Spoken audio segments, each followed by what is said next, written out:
ជាបឋមសូមគោរពជំរាបសួរលោកគ្រូក៏ដូចជាលោកនាយកស្រីនីកាសាលាធម្មសាស្ត្រទាំងអស់ជាពេលឆ្លើយតបនឹងសំណួររបស់លោកគ្រូក៏ដូចជាលោកនាយកស្រីនីកាដែលតែងតែសួរថាតើត្រូវត្រឹមមើលលទ្ធផលទាក់ទងនឹងការប្រឡងប្រចាំខែរបស់សិស្សនៅកន្លែងណាហើយទៅទាញលទ្ធផលនោះមកដោយរបៀបម៉េចបាទជាពេលដើម្បីឆ្លើយតបនឹងសំណួរក៏ដូចជាចម្ងល់របស់លោកគ្រូខ្ញុំសូមធ្វើវីដេអូបង្ហាញខ្លីទាក់ទងនឹងការចូលទៅឆែកមើលលទ្ធផលនៃការប្រឡងប្រចាំខែរបស់សិស្សបាទអញ្ចឹងដើម្បីធ្វើកិច្ចការនេះបានជំហានទី1គឺលោកគ្រូត្រូវចូលទៅក្នុងកម្មវិធីថ្នាក់បឋម TLP បាទអញ្ចឹងពេលដែលលោកគ្រូចូលមកក្នុងថ្នាក់បឋម TLP មានចេញតាមបែបនេះអញ្ចឹងដើម្បីឆែកមើលលទ្ធផលនៃការប្រឡងប្រចាំខែមករាបានគឺលោកគ្រូចូលទៅក្នុងមុខងារមួយគេដាក់ថាថ្នាលតេស្តនិងប្រឡងបាទគ្រូចុចលើថ្នាលតេស្តនិងប្រឡងទៅនឹងចេញតាមបែបនេះអញ្ចឹងក្នុងចំណុចនេះគឺលោកគ្រូមានពីរជម្រើសដើម្បីចូលទៅក្នុងថ្នាលតេស្តនិងប្រឡងបានជំហានទី1មានន័យថាលោកគ្រូអាចវាយបញ្ចូល user និង password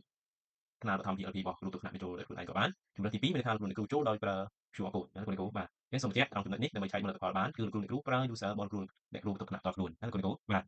អញ្ចឹងខ្ញុំចូលកម្មវិធីទី2គឺ scan យក QR code ណាលោកគ្រូបាទអញ្ចឹងពេលដែលលោកគ្រូចូលទៅដល់កម្មវិធីថ្នាលតេស្តនិងប្រឡងហើយវានឹងចេញតាមបែបនេះអញ្ចឹងដើម្បីឆែកលោកគ្រូអាចឆែកមើលលទ្ធផលនៃការប្រឡងប្រចាំខែរបស់សិស្សបាន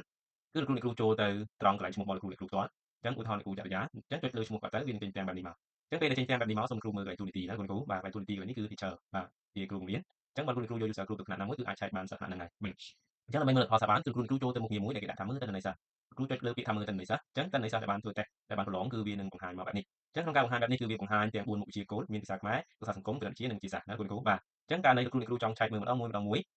មើលម្ដងមួយមុខអញ្ចឹងកន្លែងមុខវិជ្ជាសូមលោកគ្រូរើសយកពាក្យថាមុខវិជ្ជាទូទៅលោកគ្រូបាទហើយកន្លែងមុខវិជ្ជានេះមួយទៀតគឺលោកគ្រូមានន័យថាលោកគ្រូចង់ឆែកមើលភាសាខ្មែរលោកគ្រូចុចភាសាខ្មែរហើយបើលោកគ្រូចង់ឆែកគណិតគឺលោកគ្រូចុចយកគណិតវិទ្យាទៅបាទតាមជាជាក់ស្ដែងដែលលោកគ្រូចង់ឆែកមើលបាទអញ្ចឹងនៅកន្លែងប្រភេទនេះសូមលោកគ្រូយកពាក្យថាប្រឡងបាទបន្តមកទៀតលោកគ្រូអញ្ចឹងនៅខាងក្រោមដែលគេដាក់ថាជ្រើសរើសការបរិច្ឆេទណាលោកគ្រូបាទអញ្ចឹងកន្លែងជ្រើសរើសការបរិច្ឆេទនេះគឺលោកគ្រូអាចបំពេញការបរិច្ឆេទនៅក្នុងការធ្វើតេស្តរបស់លោកគ្រូបានណាលោកគ្រូបាទអញ្ចឹងការធ្វើតេស្តរបស់លោកគ្រូបំពេញតាមជាក់ស្ដែងមកឧទាហរណ៍ថាលោកគ្រូប្រឡងថ្ងៃទី28ខែ1អញ្ចឹងលោកគ្រូអាចបំពេញថ្ងៃទី28ខែ1 2026មកហើយពេលដែលលោកគ្រូប្រឡងនឹងពេលណាពេលព្រឹកឬក៏ពេលរសៀលអញ្ចឹងបើពេលព្រឹកម៉ោង7ទៅម៉ោង11:59ហើយបើពេលរសៀលម៉ោង1ទៅម៉ោង5:30នាទីអញ្ចឹងបើម៉ោងនឹងអត់ត្រឹមត្រូវទេអត់ត្រឹមត្រូវតាមម៉ោងដែលលោកគ្រូប្រឡងទេលោកគ្រូអាចទៅសៀវបញ្ជាក់ខ្លួនឯងនៅខាងក្រោមនេះម៉ោងដែលលោកគ្រូចាប់ផ្ដើមម៉ោងប៉ុន្មានហើយគ្រូបញ្ចប់នៅម៉ោងប៉ុន្មានអញ្ចឹងតើន័យសិស្សដែលបានធ្វើតេស្តវានឹងបង្ហាញបែបនេះមកអញ្ចឹងសិស្សណាទទួលបាននិទេសអីបានបន្ទុកប្រមាណសម្រាប់មុខវិជ្ជាភាសាខ្មែរបានបន្ទុកប្រមាណអញ្ចឹងវានឹងបង្ហាញមកបែបនេះបាទហើយលោកគ្រូចង់ទាញយកលទ្ធផលហ្នឹងទៅពិសូច Excel អញ្ចឹងលោកគ្រូចុចលើមុខងារមួយដែលគេដាក់ថាទិន្នន័យអញ្ចឹងគ្រូចុចលើពាក្យទិន្នន័យហ្នឹងទៅវានឹងបង្ហាញវានឹងទាញ